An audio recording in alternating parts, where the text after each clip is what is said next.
Hello students, সবাইকে unique study চ্যানেলে স্বাগত।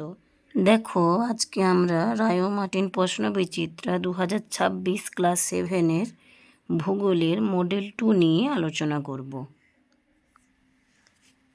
দেখো, প্রথমে কি আছে, একের দাগে সঠিক উত্তরটি বেছে নিয়ে পূর্ণ বাক্যে উত্তর দাও।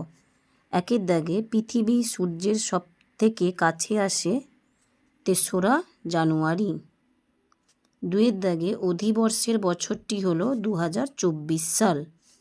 তিনের দাগে পৃথিবীর আবর্তন গতি সবথেকে বেশি হয় নিরক্ষরেখায়। চারে দেখো, নিরক্ষরেখার উত্তরে বা দক্ষিণে অবস্থিত কোনো স্থানের কৌণিক দূরত্বকে বলে অক্ষাংশ। পাঁচে আন্তর্জাতিক তারিখ রেখা ধরা হয় 180 ডিগ্রি দ্রাঘিমা রেখাকে। ছয়ে হিমালয় ও কুয়েল লুন পর্বতের মাঝখানে রয়েছে তিব্বত মালভূমি। তারপর দেখো, সিন্ধু নদের উৎস মানস সরোবর। দেখো, দুইয়ের দাগে আছে নিচের প্রশ্নগুলির উত্তর দাও। একে আছে, কোন ঋতুতে দুপুর 12টায় ছায়ার দৈর্ঘ্য সবচেয়ে বেশি হয়? শীত ঋতুতে। দুইয়ের দাগে আছে, পুরীর সমুদ্র সৈকতে বায়ুর চাপ কত?